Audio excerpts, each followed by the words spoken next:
अल्लाह फरमाता है जो हमारी राह में कोशिश करते, वल्लदीना जाहदू फीना लनहदियन्नहुम सुबुलना, जो हमारी राह में कोशिश करते हैं हम उसके लिए रास्ते पैदा कर देते हैं।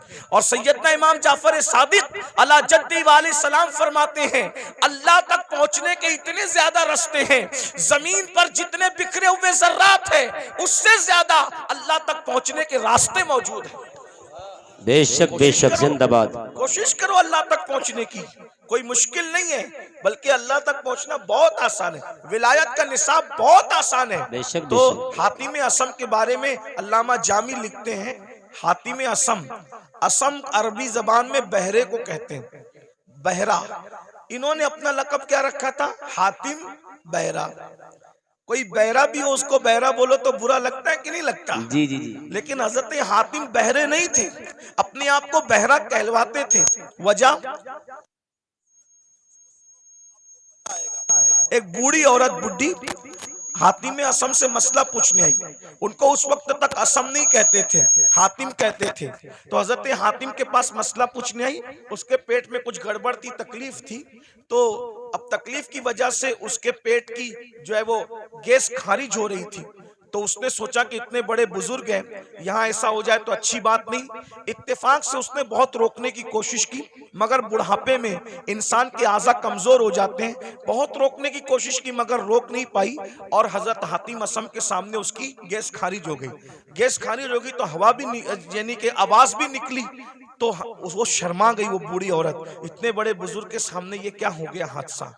तो हजरत हातिम ने सोचा कि ये शर्मा गई, मेरे नबी की उम्मत की ये औरत शर्मा गई। तो आपने कान पे हाथ रख के कहा, बड़ी अम्मा जरा जोर से बोलो, तुम क्या कहना चाहती हो। तो उसने बोला, उसने जब बोला तो आपने कहा जरा और जोर से बोलो। तो उसने फिर बोला और जरा जोर से बोलो। उसने और जोर से बोला। अब वो शर्मिंदगी उसकी खत्म हो गई और वो बुढ़िया खुश हो गई कि जो मेरे मुंह की आवाज नहीं सुन सकता वो हवा की आवाज कैसे सुन सकता है। और आप पूरी जिंदगी बहरे बन करके गुजारते थे। लोगों ने पूछा आप बहरे नहीं हो, लेकिन बहरे बन के क्यों जिंदगी गुजार रहे हो। फरमाया मुझे बहरा कहलाना आसान है, लेकिन नबी की उम्मती में से किसी को शर्मिंदा करना मुझे पसंद नहीं है। अकबर, अल्लाह, क्या बात है। एक औरत की शर्मिंदगी के खात्मे के लिए पूरी जिंदगी बहरा बन करके गुजार दिया, ये हजरत हातिम असम है। और आज हम लोग नमाज भी पढ़ रहे हैं, रोजा भी रख रहे हैं, तहज्जुद भी पढ़ रहे हैं, लेकिन लोगों के ऐब भी खोल रहे हैं। तो आप ऐब खोल के क्या है, वली नहीं बन सकते, अल्लाह के दोस्त नहीं बन सकते। अगर वली बनना है लोगों के ऐब पे पर्दे डालना सीखो, शान सत्तारी का मजहर बनो, किसी के ऐब न खोलो। आजकल तो हम जहां बैठते हैं ऐब खोलते हैं। अल्लाह के रसूल अलैहिस्सलाम फरमाते हैं तुम जब तक लोगों के ऐब खोलते रहोगे, तुम लोगों के ऐब अपनी हैसियत के मुताबिक खोलोगे, अल्लाह तुम्हारे ऐब अपनी शान के मुताबिक खोलेगा। अल्लाह तुम्हें जलील कर देगा। और अगर तुमने लोगों के ऐबों पे पर्दे डाले, तुम लोगों के ऐब पे पर्दे डालोगे, अल्लाह तुम्हारे ऐब पे पर्दे डालेगा। आज मुसलमान लोगों के ऐब पे पर्दे नहीं डालते, बल्कि आज औरतें, माएं और बहनें मौजूद हैं। किसी की बेटी को रिश्ता हो रहा है तो उसमें लोग ज्यादा तेल पानी डाल करके वो रिश्ता तोड़ देते हैं। किसी के बेटे का रिश्ता हो रहा है वो रिश्ता तोड़ देते हैं। ऐब पे पर्दे डालने की बजाय लोग ऐब जोई करते हैं। तो दो सिफत, नंबर 2 सिफत गफ्फारी। गफ्फार कहते हैं माफ करने वाले को। सिफत गफ्फारी का मजहर होता है, यानी जो वली होगा वो अपनी जात के लिए कभी झगड़ा नहीं करेगा। वली अपनी जात के लिए कभी झगड़ा नहीं करेगा, क्योंकि जात के लिए झगड़ा करना ये कुत्तों का काम है। जात के लिए झगड़ा करना कुत्तों का काम है, अपनी जात के लिए वली कभी नहीं लड़ता। अब आपसे पूछता हूं, आज हम अपनी जातियात के लिए कितना लड़ते हैं? कितना लड़ते हैं? बाइक टकरा गई, झगड़ा हो गया। पानी मुझे पहले नहीं दिया, झगड़ा हो गया। शादी में खाना खाने मुझे पहले नहीं बिठाया, झगड़ा हो गया। बोलो आज हम अपनी जात के लिए लड़ रहे हैं, इसका मतलब हम अल्लाह के वली कब बनेंगे? जात के लिए जो लड़े वो कुत्ते की सिफत रखता है, वो वली की सिफत नहीं रखता। अब आप देख लीजिए कितने लोग हैं जो जात के लिए लड़ते फिरते हैं। अल्लाह अकबर। एक वाकया इस पर भी सुन लें कि एक बुजुर्ग के पास एक मुरीद आया और वो मुरीद आकर के कहता है हजरत आप मुझे इस्म आज़म सिखा दें। अगर आपने मुझे इस्म आज़म सिखा दिया तो मैं उस इस्म आज़म के जरिए से बहुत काम लूंगा। इस्म आज़म क्या है उसको सुन लें। इस्म आज़म कहते हैं उस अल्लाह के उस नाम को अगर मुर्दे पे पढ़ दो तो मुर्दा जिंदा हो जाए, जिंदे को पढ़ के घूर दो तो जिंदा मर जाए। इस्म आज़म की बड़ी बरकत है। फरिश्ते पढ़ते पढ़ते पलक के झपकते आसमान पे जाते हैं और आसमान से जमीन पे आते हैं। तो चूंकि इस्म आज़म बहुत बड़ी चीज है, सूफिया ने इसको छुपा रखा है, अल्लाह ने भी इसको छुपा रखा है। ये सबको नहीं बताया जाता, जो उसका हकदार होता है उसी के दिल पर इल्का किया जाता है। तो मुरीद अपने पीर से कहता है इस्म आज़म सिखा दे। पीर साहब वाकई पीर साहब थे। उन्होंने कहा बेटा सुबह से शाम तक तुम बाजार में जाकर के बैठो, इंशाअल्लाह शाम को देखेंगे तुम्हें इस्म आज़म सिखाना है कि नहीं सिखाना है। वो सुबह से शाम तक बाजार में बैठे तो क्या देखा, बाजार में बहुत करप्शन हो रहा है, खूब जुल्म हो रहा है, कोई किसी का पुरसान हाल नहीं है। सुबह से लेके शाम तक एक दूसरे पे जुल्म हो रहा है। वो बार बार हाथ मारते थे अपनी रान पर। मुर्शिद ने अच्छा नहीं किया, पीर साहब ने अच्छा नहीं किया, काश के मुझे इस्म आज़म सिखा देते तो अभी ये जुल्म करने वालों को घूर देता, मार डालता, तबाह कर देता, बर्बाद कर देता। सुबह से शाम तक यही होता रहा। लेकिन शाम के वक्त जो है बहुत खतरनाक मंजर देखा। मंजर ये देखा 80 साल के एक बड़े मियाँ, एक बुढ़ा 80 साल का, वो अपने सर पर लकड़ियों का गट्टा रख करके लाया जंगल से और ला करके जैसे ही कहा लकड़ियां ले लो भाई, लकड़ियां ले लो। 80 साल के बड़े मियाँ लकड़ी बेच रहे थे। उतने में सिपाही आए, आने के बाद चाबुक जमीन पे मारा, कहे बुड्ढे उठा ये लकड़ी और हमारे घर पहुंचा और सुन तुझे कोई पैसे नहीं मिलेंगे। ये मंजर देख करके वो मुरीद तो और बहुत गुस्से में आया, मेरे पीर ने अच्छा नहीं किया, मेरे पीर ने अच्छा नहीं किया। अगर मुझे इस्म आज़म सिखा देते इन जालिम सिपाहियों को अभी मार डालता, इस्म आज़म पढ़ के अभी इनके लिए बद्दुआ करता, खत्म कर देता। वो बड़े मियाँ 80 साल के बड़े मियाँ हाँपते कांपते उन्होंने फिर लकड़ी का गट्ठा उठाया सर पे और सिपाहियों के पीछे पीछे चले। ये भी पीछे पीछे चला, ले जाकर के गट्ठा रख दिया। रखने के बाद कहा अच्छा अब मैं चलूं। और उसके बाद वो बड़े मियाँ बेचारे न पैसा लिया। 80 साल के बुढ़े को लकड़ी काटने में कितनी तकलीफ हुई होगी, कैसे उसने मेहनत से जमा किया होगा। लेकिन हाय रे जुल्म, अल्लाह अकबर, बहुत लकड़ी पहुंचा करके बिना मजदूरी लिए हुए, बिना रकम लिए हुए उन्होंने टरका दिया। वो चले गए और उसके बाद ये तो गुस्से में कांप रहा था, मुर्शिद ने अच्छा नहीं किया। अगर अभी मुझे इस्म आज़म मालूम होता, इन जालिमों को, इन गुंडों को इस्म आज़म पढ़ करके कत्ल कर देता। जैसे ही मुर्शिद की खानका में पहुंचे कहा हजरत आपने सिखा दिया होता, बाजार में क्या गंदगी है, क्या जुल्म है, क्या ज्यादती है। और शाम का वाकया तो बड़ा बदतरीन है हजरत, बड़ा इबरतनाक है। पूरा वाकया उस 80 साल के बड़े मियाँ का बयान किया तो पीर साहब सुन के हंसने लगे। हजरत मैं 80 साल के बुढ़े पे जुल्म बयान कर रहा हूँ और आप हंसते हैं। फरमाया वो जो 80 साल का बुढ़ा तू जिसको कह रहा है वो कौन है, तुझे मालूम है? नहीं मालूम है। कहा वो इस शहर का कुतुब है, कुतुब, वो इस शहर का कुतुब है और उसी ने मुझे इस्म आज़म सिखाया है, उसी कुतुब ने मुझे इस्म आज़म सिखाया है। वो कहा हजरत जब उसको इस्म आज़म मालूम है तो वो पढ़ के उनके लिए बद्दुआ क्यों नहीं कर देता? कहा बेटा जब तक के सब्र करने का मादा उस तरह पैदा नहीं होता, अल्लाह किसी को इस्म आज़म की नेमत अता नहीं करता। गौर कीजिए, यहाँ तो आज कोई छोटा मोटा आमिल बन जाए ना समा शबिस्तान रजा पढ़ के तो कहता है कि अगर तूने मेरी बात नहीं मानी तो तेरा पेशाब बंद कर दूंगा, मेरी बात नहीं मानी तो तेरा खानदान जो है वो तबाह कर दूंगा। भाइयों ये सब हाँ उनके होते हैं जो खाली घड़े होते हैं। ये कुतुब लोगों को देखो, ये अब्दाल लोगों को देखो, ये वली लोगों को देखो, इतना जुल्म सह रहे हैं मगर जात के लिए कभी बदला नहीं लेते। क्यों? इसलिए कि जात के लिए लड़ना वली का काम नहीं होता, जात के लड़ना ये तो कुत्तों का काम होता है। वली वो होता है जो सिफते गफ्फारी का मजहर होता है, अपने दुश्मनों को माफ करता है, अपने मुजरिमों को माफ करता है। उस पर एक वाकया याद आ गया, हालांकि बात तवील हो रही है लेकिन बात वाकया याद आ गया, सुन लीजिए। आज छोटी छोटी बात पर आप लोग एक दूसरे पे केस करते हो, क्या जवाब दोगे अल्लाह को? बकरियों के तेरे आंगन में मेरे आंगन में बकरियों पर इतना बड़ा झगड़ा होता है कि मर्डर हो जाता है, कत्ल हो जाता है। कहां कहां तक बात पहुंचती, बारात देर से आई जल्दी आई उस पर जो है वो शादियां टूट जाती है। इतना महर है कि उतना महर है उस पर शादियां टूट जाती है। मेरे भाइयों सोचो हमारे अंदर, और जब तक सब्र नहीं होगा हम अल्लाह वाले नहीं बन सकते।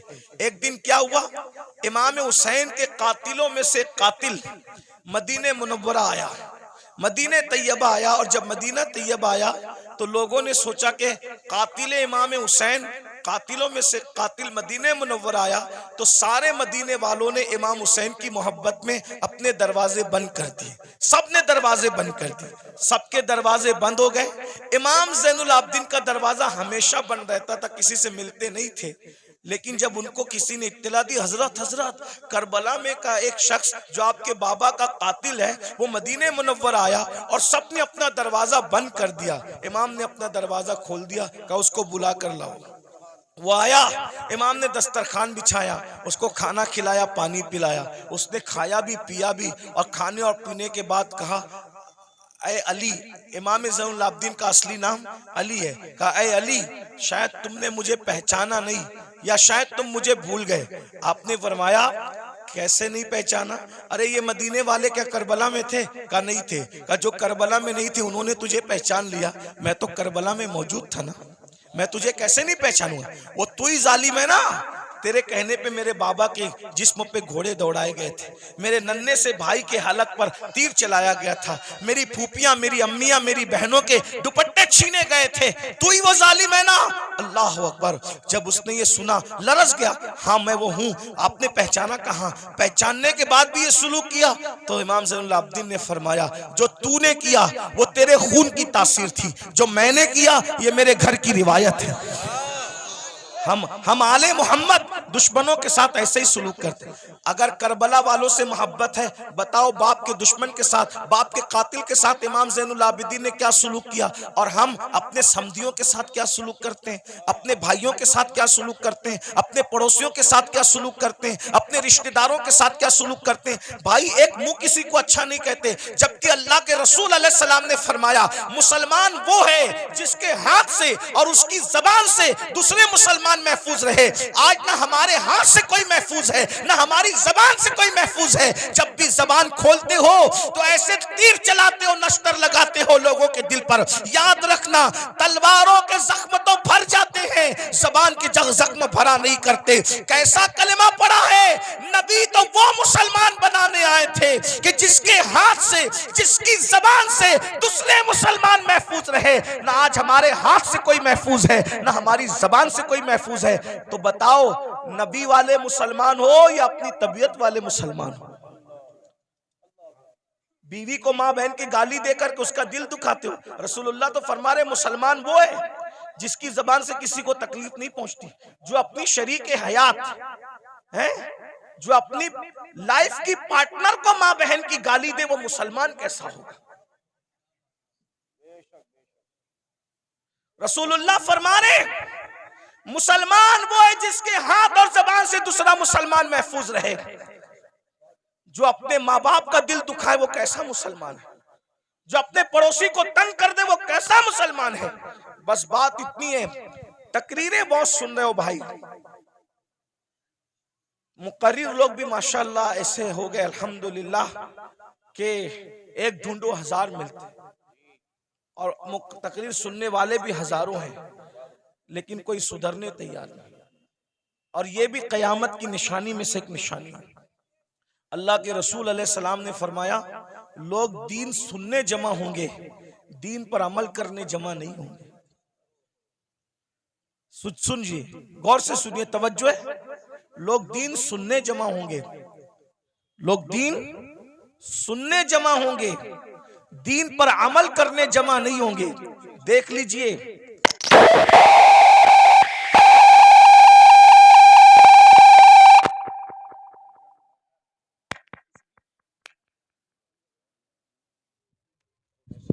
किसी की बच्ची मदरसे में रह गई है, वो रो रही है, उसके माँ बाप जहाँ भी हैं वो अपने बच्चे को जाकर के ले ले। वो रो रही है, छोटी सी बच्ची।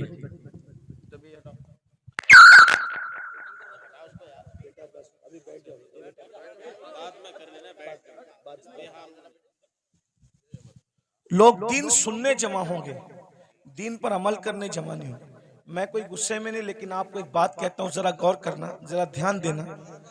आज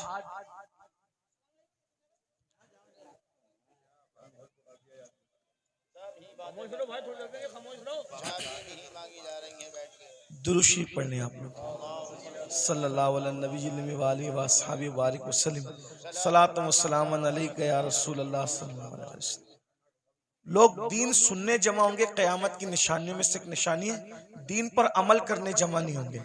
अभी देखिए सुबह का वक्त है, कारोबार का वक्त है, संडे भी नहीं है, आज संडे नहीं है ना, वर्किंग डे है ना, लेकिन आपको मैं सलाम करता हूँ। आप लोग आराम छोड़ के, नींद छोड़ के, दुकान छोड़ के, कारोबार छोड़ के आए क्या सुनने के लिए? दीन सुनने के लिए। लेकिन अगर इनमें किसी को कहा जाए कि वादा करो कि आज के बाद तुम नमाज नहीं छोड़ोगे, तो हाथ नहीं उठेंगे लोगों के। और अगर हाथ उठ भी गए तो वो आज ही ज़ोहर से पहले वादा किया लेकिन ज़ोहर में नहीं पहुंचेगा। ये हंसने की बात नहीं, ये दुख की बात है। ये यानी कि माज़ अल्लाह कहीं ना कहीं जलसा करना जो वो एक रस्म बन गया, कहीं बिजनेस बन गया, कहीं शो बन गया, ये हालात हो गए। हम अल्लाह को मुंह क्या दिखाएं? अल्लाह को मुंह दिखाना है भाई। अगर जज के सामने कल तारीख हो ना, तो बड़े बड़े लीडरों को रात को नींद नहीं आती कि सुबह अदालत में खड़े होना है जज के सामने। हालांकि दुनिया का जज रिश्वत लेकर भी फैसला बदल सकता है, दुनिया का जज मुंह देखकर फैसला कर सकता है, दुनिया का जज चेहरा देखकर फैसला कर सकता है, लेकिन वो आदिल जिसकी बारगाह में अंबिया भी कांपेंगे, जिसकी बारगाह में अंबिया उसके महबूब भी नफसी नफसी पुकारेंगे, जिसकी बारगाह में फरिश्ते भी कांपेंगे, थर थर कांपेंगे। अल्लाह कुरान में फरमाता है यौम यक़ूमुर रूह वल मलाइका सफ़्फ़न ला यतकल्लमूना इल्ला मन अज़िन, कि जिब्रील और सारे फरिश्ते अल्लाह की हैबत से थर थर कांपेंगे। अरे जहां जिब्रील भी कांप रहे होंगे, हम अल्लाह को क्या मुंह दिखाएंगे? ये जन्नत को जितना आसान और सस्ता समझ रखा है हमने आप लोगों ने, इतनी सस्ती नहीं है। महशर में पता चलेगा कि जो मुखलिस उलमा हमें नसीहत करते थे, हमें कान से सुन के दूसरे कान से उड़ा देते थे, हम उनकी बातों को नहीं लेते थे, उनकी बातों पर अमल नहीं करते थे, उस वक्त तुम पछताओगे, मगर उस वक्त का पछताना काम नहीं आएगा मेरे भाई। अगर होश के नाखून लेना है तो आज ले लो, संवरना है तो आज संवर लो, सुधरना है तो आज सुधर लो। एक बात मुझे याद आई, अब अगला उन्वान में नहीं पेश करता, 5 मिनट में अपनी बात पूरी कर लेता हूँ 5 मिनट के अंदर, इसलिए कि आप सब बहुत अच्छे से सुन रहे हैं, लेकिन कहीं ना कहीं हमारे अंदर कमी है कि कुछ लोग यहाँ पे मेरे करीब गड़बड़ कर रहे हैं, उनको इसकी बात की अहमियत नहीं है। तो कोई बात नहीं, मैं 5 मिनट में बात पूरी कर लेता हूँ। इतना सुनिए, मुझसे और अल्लाह क्या क्या पूछेगा, आपसे मुझसे अल्लाह क्या क्या पूछेगा पता है? कुरान कहता है फमन यअमल मिस्काल ज़र्रतिन खैरन यरा वमन यअमल मिस्काल ज़र्रतिन शर्रन यरा। एक जर्रे के बराबर नेकी की होगी अल्लाह तुम्हें वो भी दिखाएगा, और एक जर्रे के बराबर बुराई की होगी अल्लाह तुम्हें वो भी दिखाएगा। सहाबा किराम ने इस आयत के नुज़ूल के बाद पूछा कि अल्लाह हमसे क्या क्या पूछेगा, तो आका इरशाद फरमाते हैं अगर तुमने नाखून के अंदर किसी की दीवार की मिट्टी भी खुरची होगी तो अल्लाह क़यामत के दिन उस मिट्टी के बारे में भी तुमसे पूछे।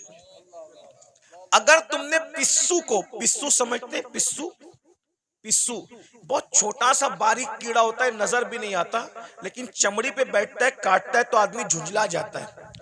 अगर तुमने पिस्सू को गाली दी होगी तो अल्लाह पूछेगा कि तूने पिस्सू को गाली क्यों दी थी, क्योंकि वो मेरी मखलूक है।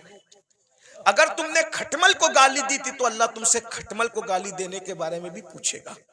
ये यहाँ जो दादागिरी, गुंडागर्दी, बाबागिरी जो कुछ कर रहे हो और फिर सोचते हो कि जन्नत हाथ से नहीं जाने वाली, अल्लाह अल्लाह है, अल्लाह अल्लाह है। मैं बार बार कौम को कहता हूँ, जो नबियों के बेटों को जहन्नम में डाले वो अल्लाह है, जो नबियों की औरतों को जहन्नम में डाले वो अल्लाह है, जो नबी के सगे चचा को जहन्नम में डाले वो अल्लाह है। अल्लाह अल्लाह है।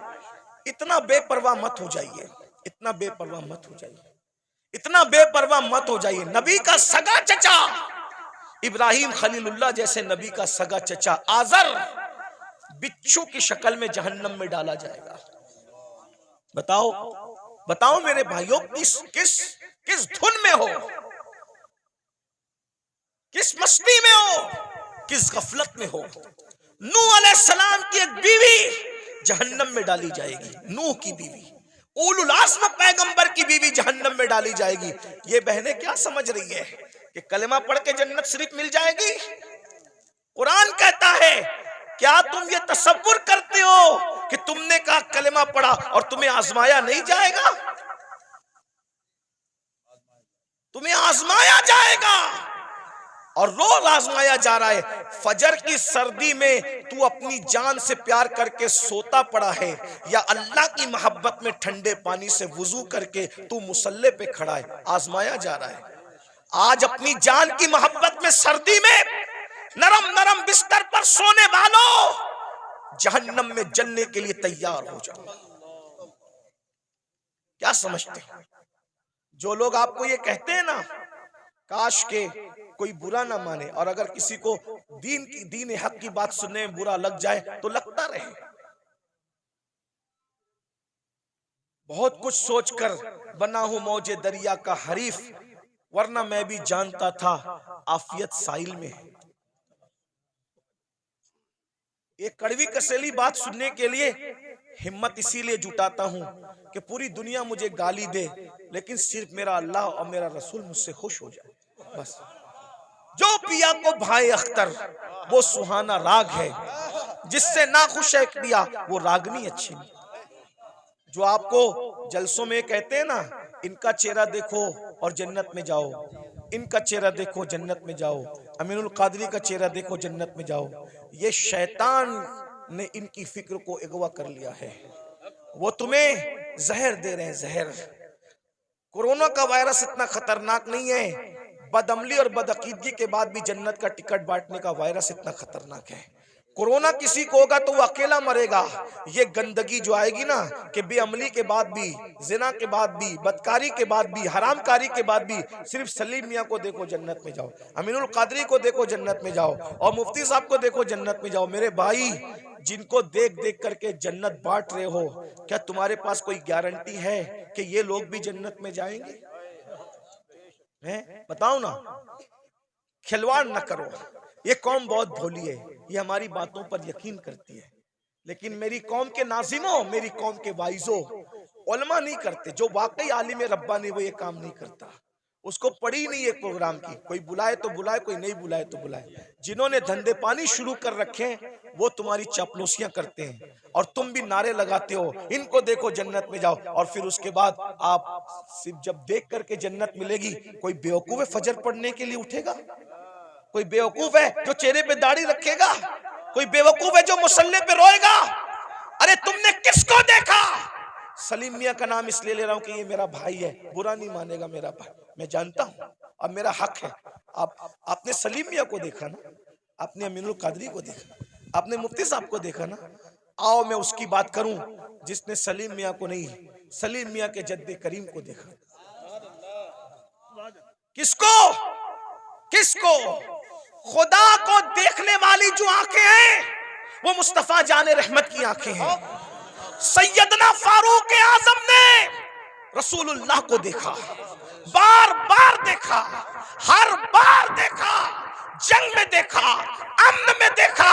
अरे उमर तो ऐसे नमाजी थे कि पहले सब में नमाज पढ़ते थे, फिर भी हालत नमाज में कंकियों से नबी का चेहरा देखते थे।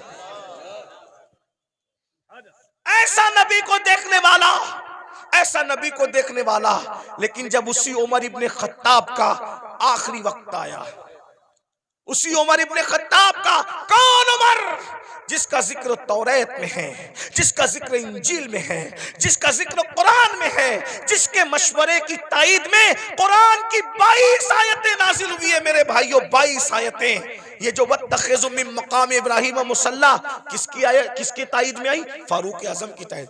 जब रसूलुल्लाह ने काबे का तवाफ किया, काबे का तवाफ किया, सुन लो उमर कौन है, हमसे सुनो सैयदों से उमर कौन है, फारूक आजम कौन है? अल्लाह अकबर। फारूक आजम कौन? जब रसूलुल्लाह ने काबे का तवाफ किया तो सहाबा से मशवरा किया कि वाजिबुत तवाफ जो नफिल नमाज है कहाँ पढ़ी जाए। सहाबा का दिल खुश करने के लिए किसी ने कहा काबे के अंदर पढ़िए, किसी ने कहा हतीम में पढ़िए, किसी ने कहा यहाँ पढ़िए, किसी ने कहा वहां पढ़िए। फारूक आजम ने कहा या रसूल अल्लाह, जहां आपके दादा इब्राहिम अलैहिस्सलाम के कदम का निशान है वहां पर आप नमाज अदा कीजिए। अभी उमर ये कह ही रहे थे कि जिब्रील आ गए, कहने लगे वत्तखिज़ु मिन मकाम इब्राहिम मुसल्ला, जहां आपके दादा इब्राहिम के कदमों का निशान है उसको अपना मुसल्ला बना लीजिए। शराब की हुर्मत की बात फारूक आजम के मशवरे की ताईद में, पर्दे की बात फारूक आजम के मशवरे की। और कौन फारूक आजम जिसके बारे में कहा मेरे बाद अगर कोई नबी होता उमर इब्न खत्ताब होता। कौन फारूक आजम? जब फारूक आजम आ रहे हैं, जिब्रील अलैहिस्सलाम रसूलुल्लाह की बारगाह में मौजूद हैं, तो जिब्रील ने फारूक आजम को देख के मुस्कुराया। मेरे सरकार ने कहा क्यों मुस्कुरा रहे हो जिब्रील? हुजूर आपका यार उमर आ रहा है। तो आका ने फरमाया क्या मेरे उमर को आसमान वाले भी पहचानते?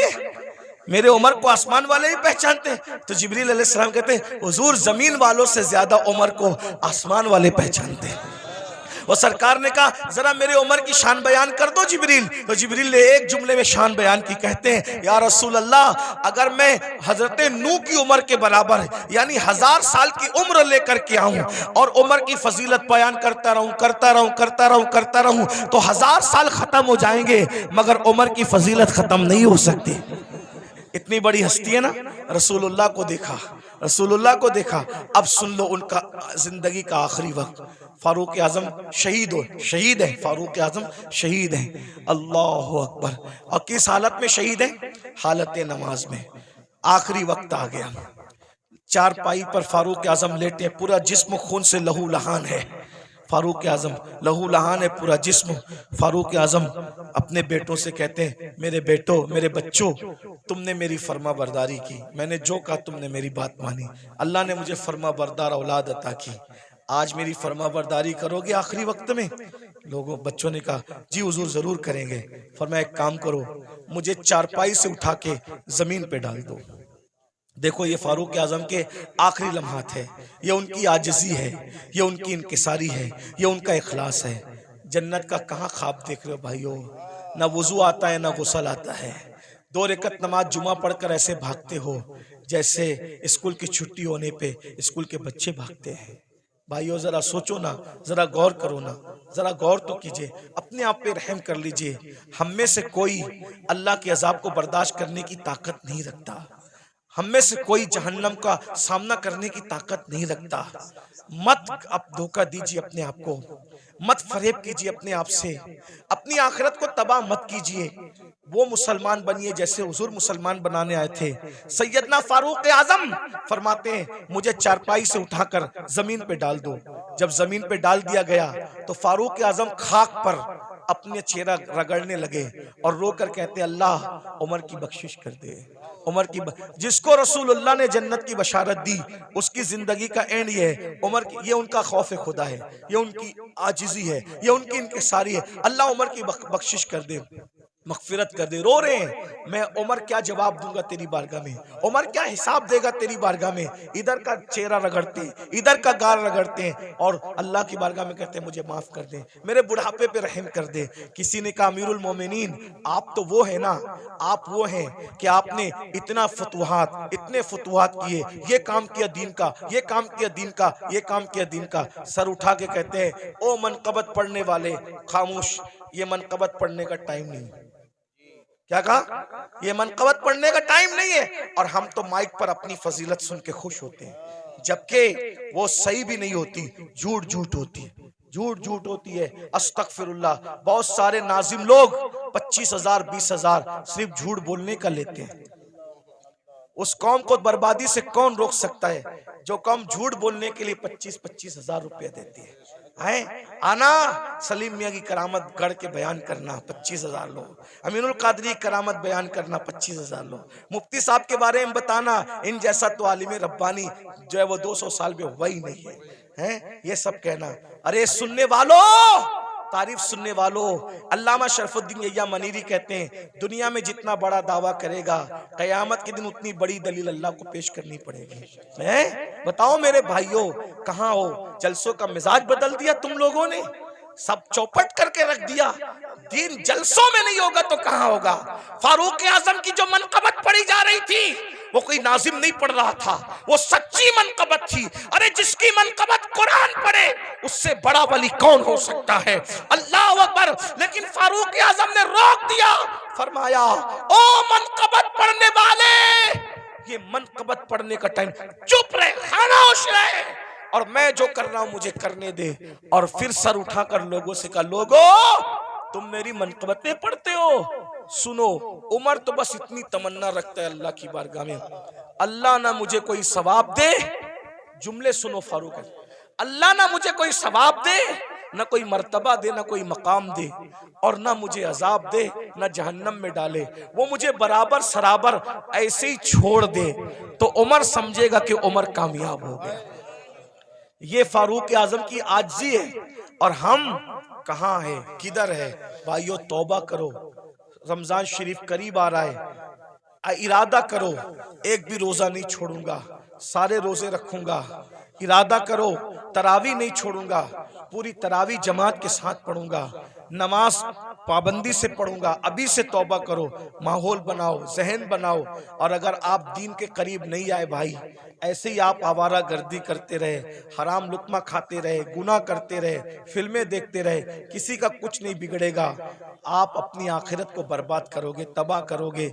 जब अल्लाह नबी की बीवी को उठा के जहन्नम में डाल सकते हैं, नूह अलैहिस्सलाम की बीवी की शक्ल में, अगर वो हमें जहन्नम में डालेगा कौन बचाएगा, कौन रोकेगा? बताइए ना। नूह अलैहिस्सलाम अपनी बीवी को बचाएंगे? बोलो नहीं बचाएंगे, बीवी को नहीं बचाएंगे। क्यों? इसलिए कि नबी जानता है जिसमें अल्लाह की रजा उसमें मेरी रजा है। नबी जानता है जिसमें अल्लाह की रजा उसमें मेरी रजा। इब्राहिम अलैहिस्सलाम अपने चचा को बचाएंगे? नहीं बचाएंगे, जिसमें अल्लाह की रजा उसमें मेरी रजा। गौर कीजिए, ये नहीं कह रहा हूं कि नबी बचा नहीं सकता, नबी जिसको चाहे बचा सकता है, लेकिन हम अल्लाह का जितना अदब करते हैं उससे ज्यादा अदब अल्लाह का अंबिया करते हैं। मौला जो तेरी रजा वो हमारी रजा। ये कुफ्र पर मरे हम इनको नहीं बचाएंगे, तूने मना कर दिया हम नहीं बचाएंगे। हाँ, अगर तूने इजाजत दी तो जिनको हम पहचानते भी नहीं है हम उसको बचा लेंगे, उनको बचा ले। नबी साहिब इख्तियार होता है, मजबूर नहीं होता। लेकिन नबी की अल्लाह से मोहब्बत और अल्लाह की बारगाह का अदब यह है कि कोई नबी अल्लाह का कहना नहीं तोड़ेगा। एक आखिरी बात आई, मैं वो बात कहने चला था, फिर बीच में बात आ गई। हम अल्लाह को क्या जवाब दें? लोग जिना कर रहे हैं, ये नौजवान छोकरे आज के 16-16, 17-17 साल की उम्र में जिना करते हैं, लड़के लड़कों के साथ बदकारियां करते हैं, क्या क्या जुर्म करते हैं, बुराइयां करते हैं। अल्लाह को क्या जवाब दोगे? अल्लाह के सामने बोल पाओगे कि हम जिना करके आए? बोलो, अल्लाह के सामने बोल के आओगे हम औरतों के पाप की नजर डाल के? अल्लाह के सामने बोल पाओगे कि हम बदकारी करके? बताओ, कुछ बोल पाओगे? नहीं बोल पाओगे। भाई हम जब अपने पीर के सामने नहीं बोल सकते तो अल्लाह के सामने क्या जवाब दें? मेरे इमाम कहते हैं, करीम अपने करम का सदका, लई में बेकद्र को न शर्मा, तू और रजा से हिसाब लेना, रजा भी कोई हिसाब। और कहते हैं, सदका प्यारे की हया का, न ले मुझसे हिसाब, बख्श बे पूछे लजाए को लजाना क्या है। बहुत कठिन मंजिल है। हदीस पाक में आता है, अल्लामा इब्ने कसीर ने इस हदीस को लिखा है कि अल्लाह ईसा अलैहिस्सलाम को अपनी अदालत में खड़ा करेगा। किसको? किसको? पहचानते हो ईसा अलैहिस्सलाम को? हमारे नबी से पहले जो नबी आए वो कौन थे? ईसा अलैहिस्सलाम। और ईसा अलैहिस्सलाम कौन है आपको पता है? ये कंवारी मरियम, जिसको किसी मर्द ने हाथ भी नहीं लगाया, अल्लाह ने बिन बाप का कंवारी बतुल मरियम से ईसा अलैहिस्सलाम को पैदा किया। सुभान अल्लाह। अल्लाह ने इनको झूले में बोलने की ताकत अता की। ये कलेमतुल्लाह है, रूहुल्लाह है। इनको जब सूली देने की साजिश की गई तो अल्लाह ने इनको आसमानों पे उठा लिया। अब ध्यान देना, जब ये आसमानों पे उठा लिए गए तो इनके मानने वालों ने इनको कहा कि ईसा खुदा का बेटा था और मरियम खुदा की बीवी थी। माज़अल्लाह, अल्लाह का कोई बेटा नहीं है, अल्लाह की कोई बीवी। लेकिन उनके मानने वालों ने ये गंदगी फैला दी।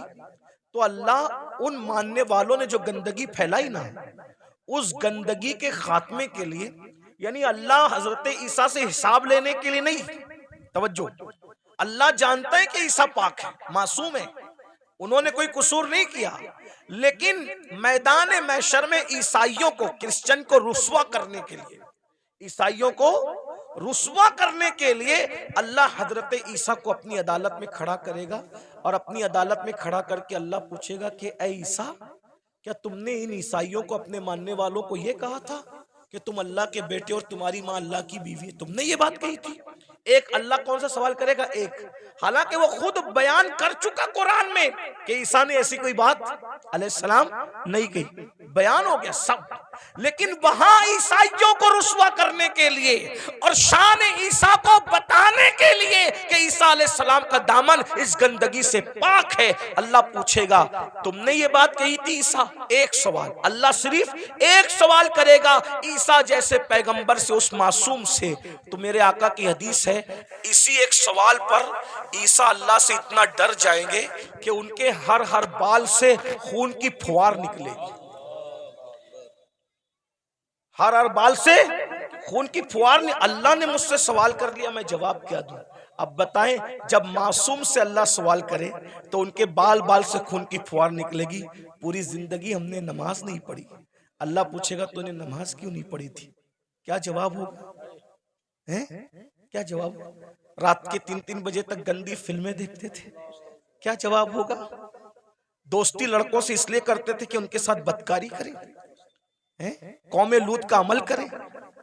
आका फरमाते हैं, जे कौमे लूत का अमल करने वाले लोग जिस बस्ती में रहते हैं, बस्ती वालों को मालूम है, मना नहीं करते, अल्लाह उस बस्ती पर एक दिन में 36 मरतबा लानत नाजिल करता है। कौमे लूत का अमल करने वाला कहीं भी मरेगा, वो अपनी कब्र में नहीं रह सकता, फरिश्ते उसको उठा के ले जाके वहां फेंक देते जहां कौमे लूत पे अजाब आया था। भाइयों, अपनी आखिरत ये दुनिया है। एक गालिब ने इसीलिए कहा था, डुबाया मुझको होने ने, न मैं होता तो क्या होता। सारा तो होने का झगड़ा है, इसलिए अब दुनिया में आ गए हो, सुधरो, तौबा करो, अल्लाह से डरो, अल्लाह के कानून के मुताबिक जिंदगी गुजारो। अल्लाह हम सबको तौफीक अता फरमाए। और आप सबको ये बात देखो, किसी भी जलसे में जाओ, चाहे मैं आऊं, चाहे कोई भी आलिम आए, कोई पीर आए, ये जो आप लोगों के अंदर ये आदत पड़ गई ना सेल्फी की, ऐसे धक्का दे करके कहते हो फोटो करो, अदब कहाँ गया? मेरा अदब मत करो, मैं तो कोई काबिल ही नहीं, मेरी अपनी बात नहीं कर रहा, लेकिन जो अल्लाह वालों को ऐसे कोनी मार करके ऐसे सेल्फी ले रहे हो, इस सेल्फी से क्या होगा? पहले के लोग, इन बूढ़ों से पूछो, अल्लाह वालों से मिलते थे तो दुआ कराते थे, दुआ करा। क्यों? हजारों साल की मेहनत जहां नहीं पहुंचाती, वहां अल्लाह वालों की दुआ पहुंचाती। और आप लोग दुआ नहीं लेते। ये शैतान का दाव है आप लोगों पे कि दुआ से रोकने के लिए तुमको सेल्फी में मुब्तला कर दिया। और आप लोग सेल्फी, मोबाइल, हर जगह मोबाइल, हर जगह मोबाइल, सेल्फियां ले। क्या करोगे सेल्फी लेके? क्या फायदा है सेल्फी लेने का? मैं अभी हराम और नाजायज की बहस में नहीं पढ़ रहा हूं, लेकिन इतना कहता हूं, फायदा क्या? बताइए, क्या कर रहे हो? अल्लाह वालों का अदब करो, अदब सीखो। इनकी अदब की नजर पड़ेगी। वो एक गुलाम था जिसका नाम शमसुद्दीन था। शमसुद्दीन नाम का एक गुलाम था, लड़का था, बगदाद में गुलामी करता था बादशाह की। बादशाह ने कहा कि जा और जा करके फुला काम कर। तो उसने बादशाह से कहा, आपका अरबी घोड़ा मुझे दे दो तो मैं काम जल्दी से निपटा के आ जाऊं। तो जैसे ही अरबी घोड़े पे चला तो देखा एक चबूतरे पे, ओटे पे 3 वली बैठे हैं। एक वली का नाम है हमारे मुर्शिद शेखुश्शयूख शेख शहाबुद्दीन उमर सोहरवर्दी। एक वली है शेख नजमुद्दीन कुबरा। एक वली है हमारे मुर्शिद कुतुबुल अक्ताब सैयदी कुतुबुद्दीन बख्तियार काकी। तीनों बैठे। वो लड़का था शमसुद्दीन नाम का। देखा वली लोग नीचे बैठे, मैं ऊपर घोड़े पे, फौरन नीचे उतर गया, जूते हाथ में लिया।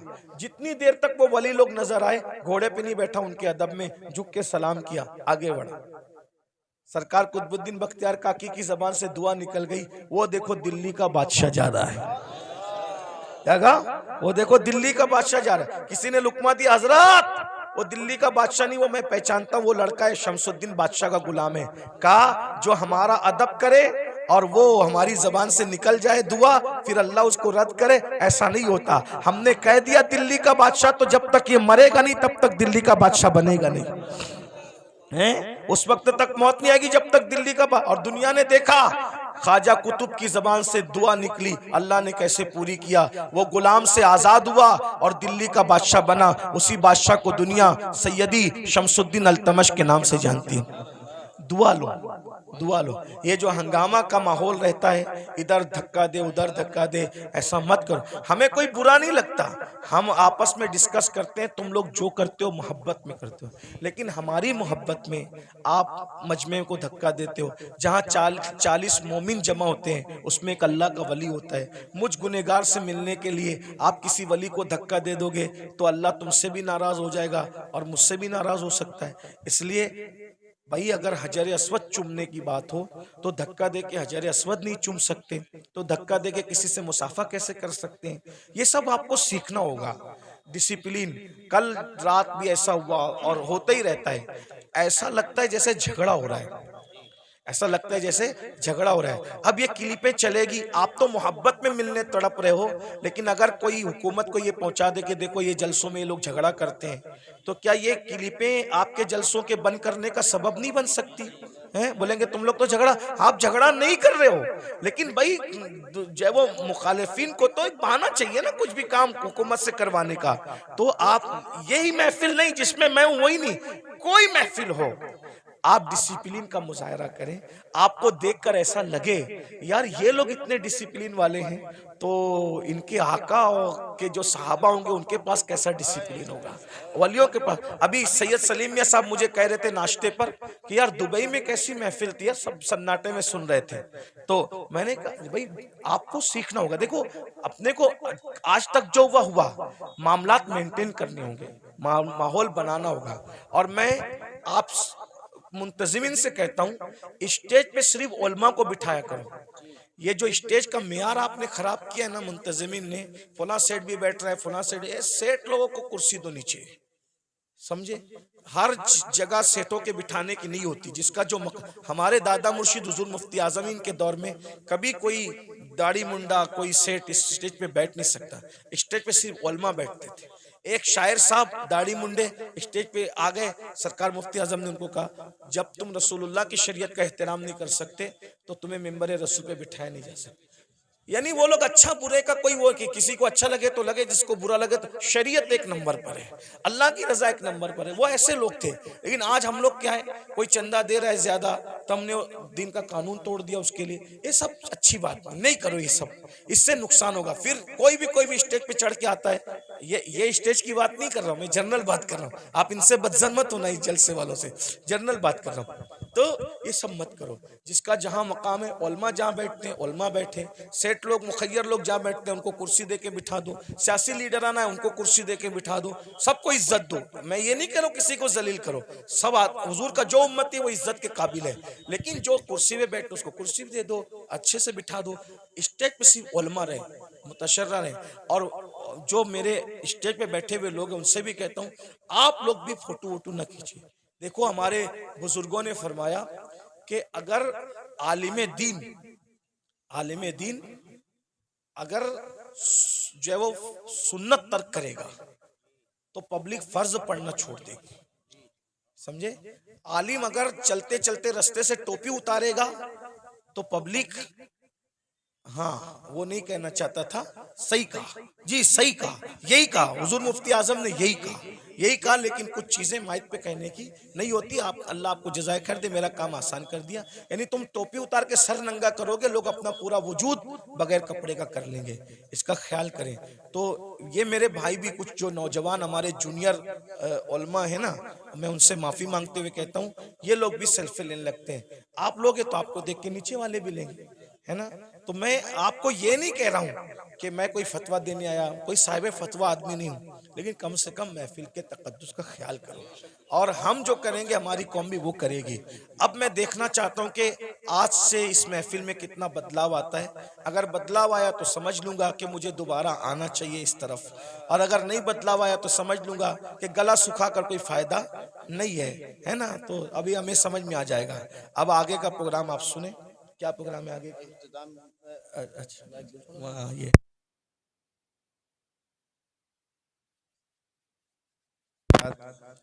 अल्लाह तबारक व तआला